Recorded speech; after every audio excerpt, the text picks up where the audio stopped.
अस्सलामुअलैकुम स्टूडेंट। हमारा chapter culture environment का चल रहा था, जिसके अंदर हम अब बात कर रहे थे कि कल्चर कहते किसे हैं और कल्चर की करैक्टरिस्टिक क्या होती हैं और कल्चर के स्टेबलाइजर क्या क्या होते हैं जो कल्चर को डेवलप करने में अहम रोल प्ले करते हैं। यहाँ पर हम इस स्टेज पर पहुँच गए थे लास्ट लेक्चर में, वर्क मोटिवेशन। और वर्क मोटिवेशन में हमने हिरार्की ऑफ नीड्स की बात की थी, जिसके मुख्तलिफ लेवल होते हैं और हर लेवल के फुल होने के बाद हम दूसरी नीड को डिज़ायर या रिक्वायर्ड करते हैं।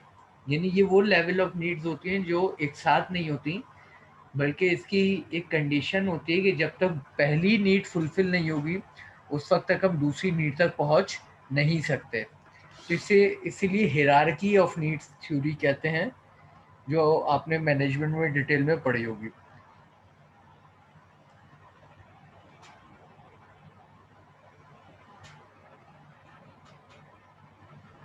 Hierarchy of need fill lower level needs before moving higher level of need. The ranking of need differ among culture. तो ये जो हिरार्की ऑफ नीड होती है, जिसमें हम एक नीड्स के बाद दूसरी नीड्स तक पहुंचते हैं, इस नीड की हिरार्की को डेवलप करने में भी जो अहम फैक्टर है वो आपका कल्चर होता है, जो डिटरमाइन करता है कि आपकी बुनियादी नीड्स कौन सी होंगी, सेकेंडरी नीड्स कौन सी होंगी, और इस तरह आप नीड्स को फुलफिल करते चले जाएंगे। इसको अगर हम देखें बुनियादी तौर पे, जो हिरार्की ऑफ नीड्स हमारी होती है, जिसके हमारे 5 लेवल होते हैं।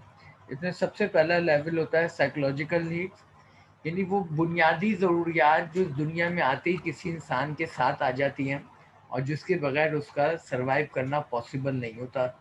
इन्हें हम साइकोलॉजिकल नीड्स कहते हैं, जैसे कि किसी इंसान का सांस लेना, ऑक्सीजन, वाटर, फूड, ये तमाम चीज़ें हमारी बुनियादी ज़रूरत से ताल्लुक़ रखती हैं, तो इसे साइकोलॉजिकल नीड कहते हैं। उसके बाद सेकंड नीड आती है security.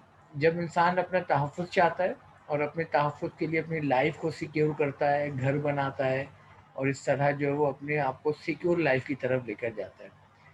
Third hierarchy of needs के अंदर आती है एफिलिएशन, यानी अब वो ये बुनियादी 2 नीड जब उसकी पूरी हो जाती हैं तो फिर अब वो चाहता है कि उसके रिलेशनशिप्स हों, उसके फ्रेंड्स हों, उसकी फैमिली हो, उसके कुलीग्स हों, तो वो फिर एफिलिएशन ताल्लुकात की तरफ जाता है। फोर्थ नंबर पे आती है स्टीम। ये वो नीड है जो कि इंतहाई ग्रेटर लेवल पर होती है और इसमें वो चाहता है कि उसकी इज्जत अफजाई की जाए, उसकी रिस्पेक्ट हो, उसको रिकग्निशन मिले, उसको सराहा जाए। और जो सबसे हाईएस्ट नीड होती है उसे कहते हैं सेल्फ एक्चुअलाइजेशन। ये वो नीड होती है जिसपे पॉपुलेशन का हार्डली 4 और 5% ही पहुंच पाता है। ये लोग बहुत ही सक्सेसफुल लोग होते हैं अपने करियर के अंदर, अपनी गोल्स के अंदर, अपने विजन के अंदर, अपने मिशन के अंदर, और ये अपनी अचीवमेंट के ऊपर सारा फोकस करते हैं। इनके लिए मनी, इनके लिए पॉपुलैरिटी मैटर नहीं करती, बल्कि ये सेल्फ एक्चुअलाइज पीपल अपनी कैपेबिलिटी, कॉम्पिटेंसी में इस लेवल पर होते हैं कि ये सिर्फ और सिर्फ अपनी अचीवमेंट को सेलिब्रेट करते हैं, अदर चीज़ों को नहीं। तो ये जो हिरार्की है, इसके अंदर सबसे वन पे हमने साइकोलॉजिकल, फिर सिक्योरिटी, फिर एफिलिएशन, फिर स्टीम और फिर सेल्फ एक्चुअलाइजेशन। तो अगर किसी की साइकोलॉजिकल नीड पूरी नहीं होगी तो वो सिक्योरिटी तक नहीं जाएगा, क्योंकि उसकी बुनियादी नीड नहीं पूरी हुई। अगर किसी की सिक्योरिटी नीड पूरी नहीं हुई तो वो एफिलिएशन तक नहीं जाएगा। तो पता चला ये हिरार्की इसलिए कहते हैं कि पहली नीड के फुलफिल होना ज़रूरी है, तब हम दूसरी नीड के स्टेज पर पहुंचेंगे, वरना हमारा उस नीड तक पहुंचना ही मुमकिन नहीं होगा। इसे कहते हैं द नीड हिरार्की कंपैरिजन। अब हम बात करेंगे रिलेशनशिप प्रेफरेंसेस। रिलेशनशिप प्रेफरेंसेस की अब अगर बात करें, relationship preferences differ by culture, power distance. High power distance imply little superior subordinate interactions. Autocratic or paternalistic management style, low power distance imply consultative style. ये जो हमारा पावर डिस्टेंस या relation preference difference by culture आता है, इसके अंदर जो लोग होते हैं वो बहुत ही ज़्यादा पावरफुल होते हैं और वो इस पावर की बुनियाद पर डिफरेंट स्टेजेस पे डिफरेंसेस क्रिएट करते हैं। जैसे कि कोई मैनेजर और सबॉर्डिनेट है, तो एक मैनेजिंग ग्रुप है और एक सबॉर्डिनेट ग्रुप है। तो इनके दरमियान में जो इंटरेक्शन है, इसके अंदर डिस्टेंस क्रिएट करना, ताकि सुपीरियरिटी और इन्फीरियरिटी डेवलप हो सके कि कौन ग्रेटर है और कौन लोअर है। तो ये जो रिलेशनशिप है सबऑर्डिनेट का अपने मैनेजर्स के साथ, मैनेजर का अपने सबऑर्डिनेट के साथ, इसके अंदर जो बुनियादी डिफरेंस है वो पावर डिस्टेंस कहलाएगा। क्योंकि मैनेजर की पावर ज़्यादा है, सबऑर्डिनेट की पावर कम है, तो हम कहेंगे कि manager is more powerful then subordinate. और यही वजह है कि मैनेजर और सबऑर्डिनेट का इंटरेक्शन इतना फ्रीक्वेंटली नहीं होगा जिस तरह एक सबऑर्डिनेट का दूसरे सबऑर्डिनेट के साथ इंटरेक्शन फ्रीक्वेंटली होता है।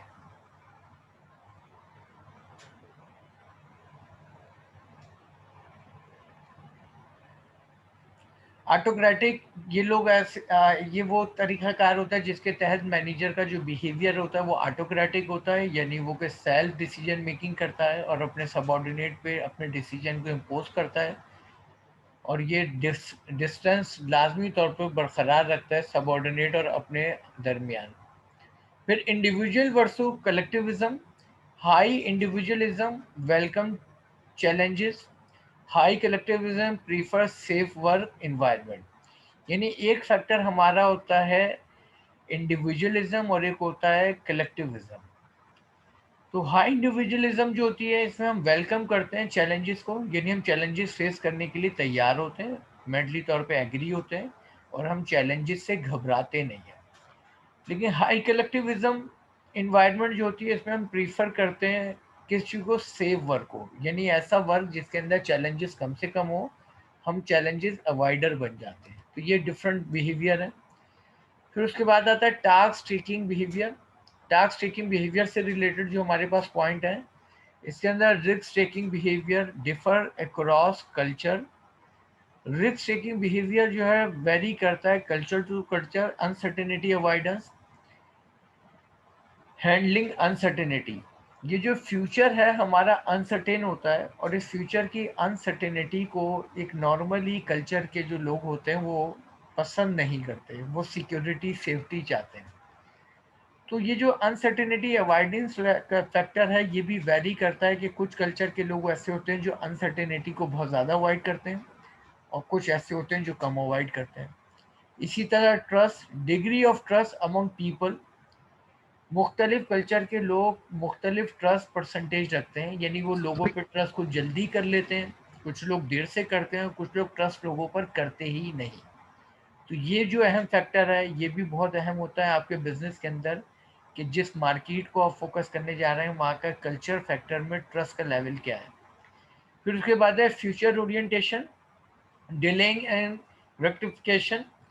आपकी जो फ्यूचर ओरिएंटेशन है वो कैसी है, कुछ कल्चर के लोग बहुत ज़्यादा फ्यूचर ओरिएंटेड होते हैं और कुछ लोग जो है फ्यूचर से बिल्कुल बेखबर रहते हैं। तो ये भी उनके कल्चर बिहेवियर का जो एक बहुत बड़ा रिफ्लेक्शन होता है। फैटलिज्म, एटीट्यूड ऑफ सेल्फ डिटर्मिनेशन। फैटलिज्म वो एटीट्यूड होता है जिसके अंदर वो डिटरमाइन करते हैं अपनी सेल्फ पर्सनैलिटी को, कि वो अपने आप को किस तरह समझते हैं या अपने आप को किस तरह देखते हैं। यही वजह है कि हम वर्ल्ड में मुख्तलिफ कल्चर में देखते हैं तो कुछ लोग बहुत ज़्यादा सेल्फ मैनेज होते हैं और कुछ लोग बहुत ज़्यादा सेल्फ अनमैनेज्ड होते हैं।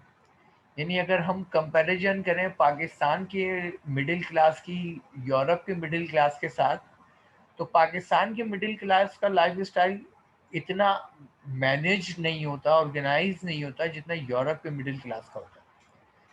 तो इसमें जो अहम फैक्टर वो खाली इकोनॉमिक फैक्टर नहीं है कि वहाँ की इकोनॉमी अच्छी है, वो डेवलप कंट्री है, बल्कि इसमें अहम चीज़ है उनके कल्चर फैक्टर का, कि यहाँ के कल्चर के लोग अपनी लाइफ को मैनेज करने में इतने सीरियस नहीं होते जितने यूरोप डेवलप कंट्रीज के होते हैं। ये जो डिफरेंस आया इकोनॉमिक के साथ साथ, कौन सा डिफरेंस आया, उनके कल्चर फैक्टर का। फिर उसके बाद information and task processing. Information और टास्क प्रोसेसिंग का क्या फ़र्क होता है मुख्तलिफ कल्चर में। Culture handle information in different ways. मुख्तलिफ कल्चर में इंफॉर्मेशन को हैंडल करने का जो तरीक़ाकार है वो चेंज होता है। परसेप्शन ऑफ कॉजेस, मुख्तलिफ कॉजेस वजूहात और उनकी परसेप्शन मुख्तलिफ कल्चर में मुख्तलिफ होती है। कुछ लोग बहुत ज़्यादा पॉजिटिव होते हैं, कुछ लोग बहुत ज़्यादा नेगेटिव होते हैं। अगर हम डिफरेंशिएट करें कि पॉजिटिव बिहेवियर और नेगेटिव बिहेवियर किसे कहते हैं,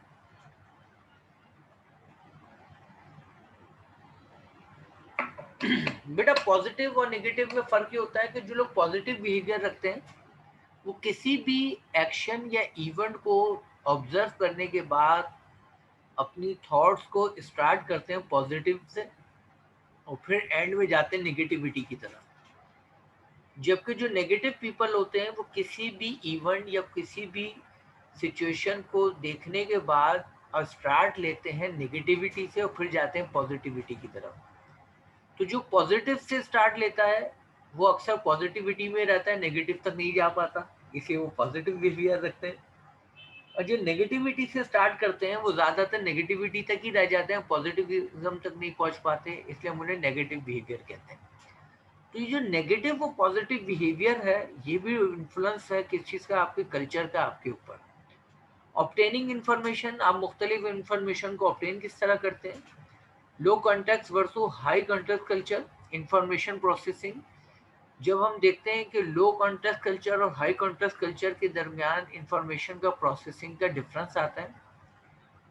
मोनोक्रॉनिक्स versus polychronics culture, idealism versus प्रेमिस्टम।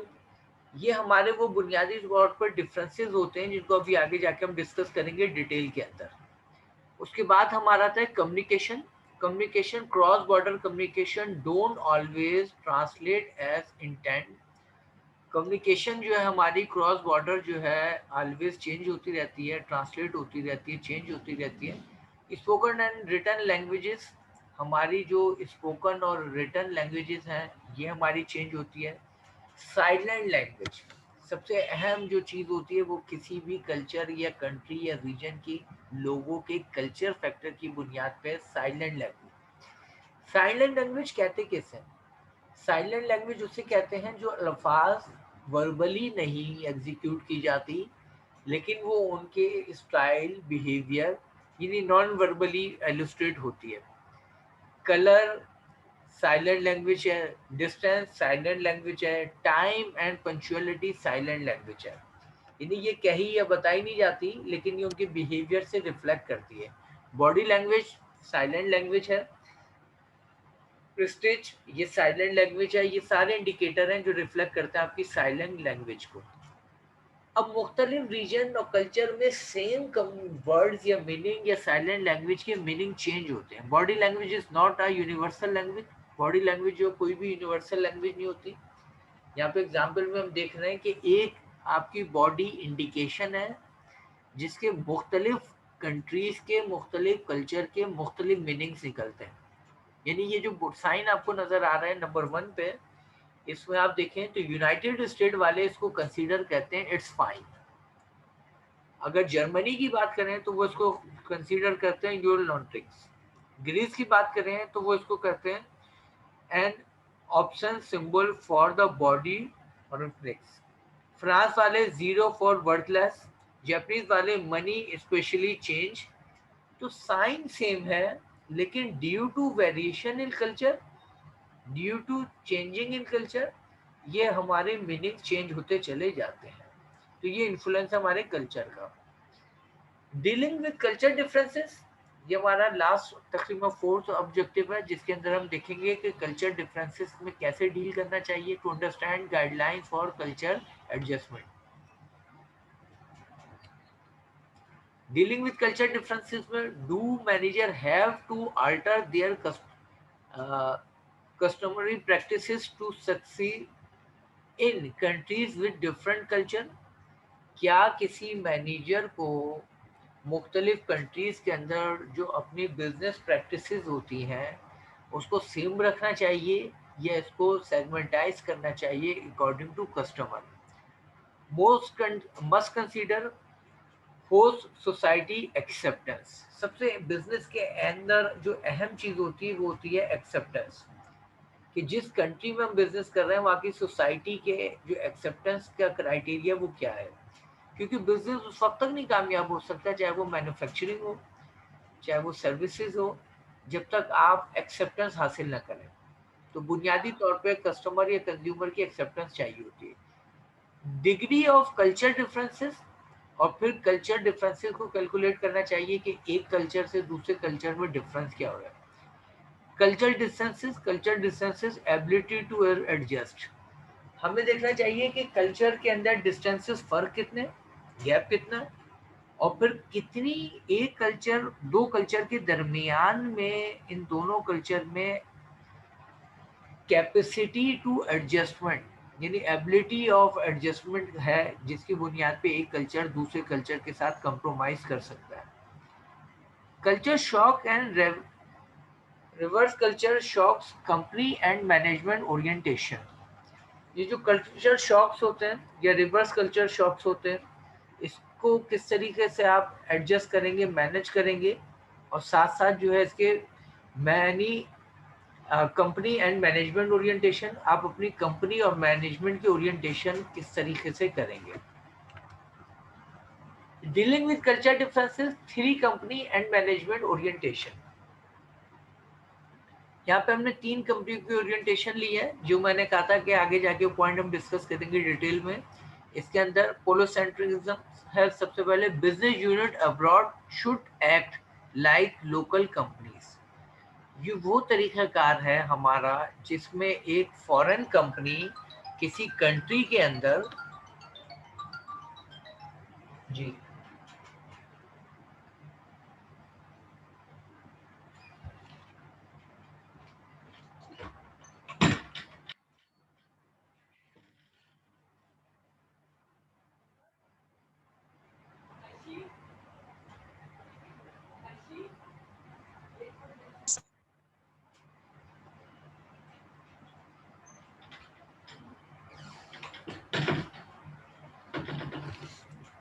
Business unit abroad should act like local companies, यानी हमें अपने आप को फुली एडजस्ट कर लेना चाहिए लोकल कंपनीज के साथ। Second, ethnocentrism, home culture is superior to local culture, हमारा जो होम कल्चर होता है वो सुपीरियर हो जाता है लोकल कल्चर से, यानी हम उसको अपने स्टाइल में डेवलप करते हैं।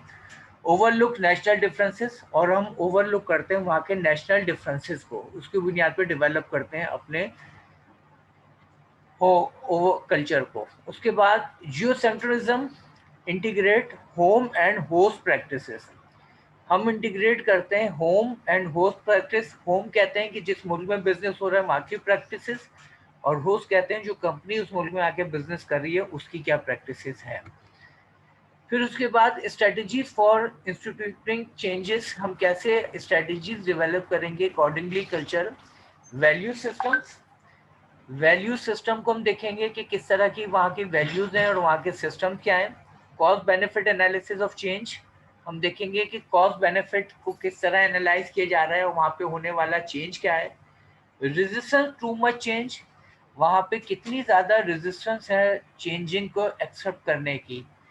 ये जो रेजिस्टेंस टूवर्ड्स चेंज है ये वेरी करती है कल्चर टू कल्चर। जैसे एग्जांपल के तौर पे पाकिस्तान की जो कंट्रीज़ के लोग हैं इनके अंदर एक बहुत बड़ी वीकनेस है कि यहाँ रेजिस्टेंस टू मच चेंज है, यहाँ लोग चेंज को मजबूरन एक्सेप्ट करते हैं, विलिंगली एक्सेप्ट नहीं करते।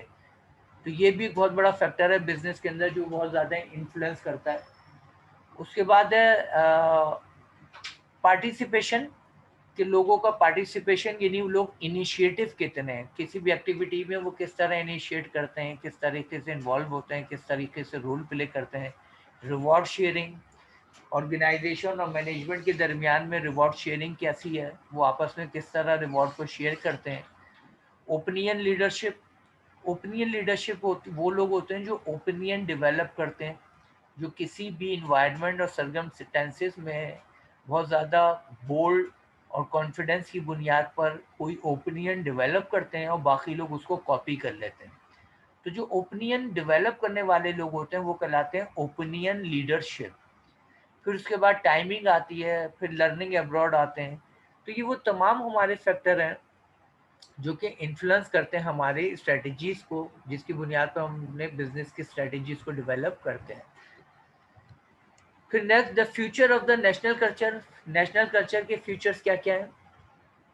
Scenario one, new hybrid culture will develop and personal horizon will broaden.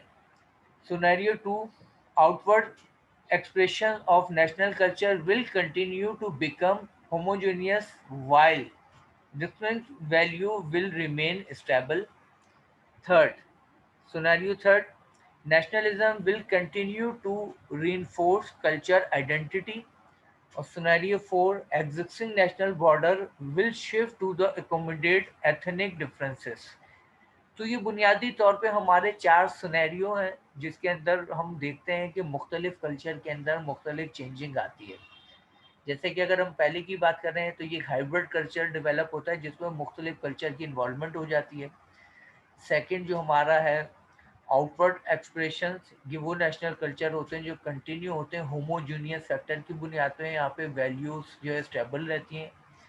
Nationalism जो है ये हमारा continue to reinforce culture identity, जो मुस्तकिल तौर पर कल्चर आइडेंटिटी को कायम और दायम रखते हैं।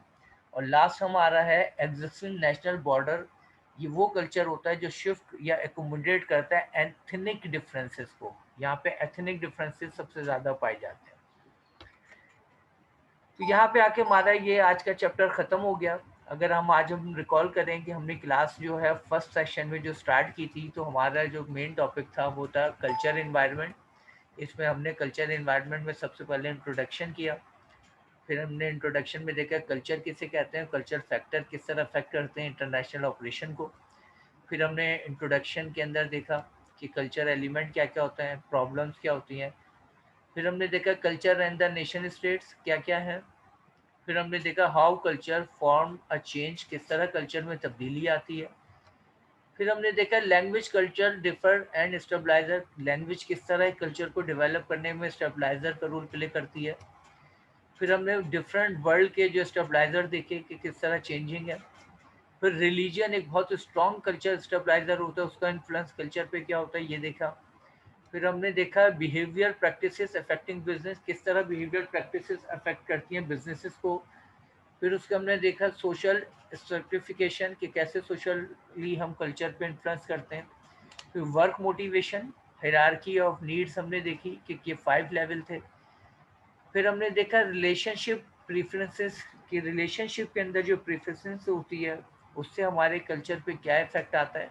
Individualism and collectivism, uncertainty avoidance, trust, future orientation. फिर हमने देखा इंफॉर्मेशन एंड टास्क प्रोसेसिंग कि इंफॉर्मेशन और टास्क प्रोसेसिंग किस तरह कल्चर वाइज होती है, लो कॉन्टेक्स्ट, हाई कॉन्टेक्स्ट। फिर हमने देखा कम्युनिकेशन, क्रॉस बॉर्डर कम्युनिकेशन के अंदर साइलेंट लैंग्वेज का कैसे इन्फ्लुएंस होता है और साइलेंट लैंग्वेज के फैक्टर क्या क्या हैं। फिर हमने देखा कि बॉडी लैंग्वेज के मीनिंग कल्चर टू कल्चर किस तरह चेंज होते हैं। फिर हमने देखा डीलिंग विद कल्चर डिफरेंसेस, हम कैसे डील करते हैं कल्चर डिफरेंसेस से। फिर हमने देखा danger, how to alter their customary practice to succeed in countries with different culture, हमें किस तरह डील करना चाहिए वर्ल्ड के मुख्तलिफ कल्चर के साथ, कल्चर डिस्टेंसेस। उसके बाद हमने देखा culture shock and reverse culture shock. उसके बाद देखा डीलिंग विद कल्चर डिफरेंसेस के अंदर 3 कंपनीज एंड मैनेजमेंट को। फिर हमने देखा स्ट्रेटजीज फॉर इंस्टीट्यूटिंग कल्चर। फिर उसके बाद हमने देखा feature of national culture, natural culture के जो 4 फीचर्स हमने यहाँ पे फोकस किए, सिनेरियो थे 1 2 3 4। तो बेटा यहाँ पे आके ये एक बहुत अहम टॉपिक हमारा था कल्चर इन्वायरमेंट, ख़त्म हुआ। हम यहाँ पे अपने सेक्शन को वाइंड अप करेंगे। अल्लाह हाफ़िज़।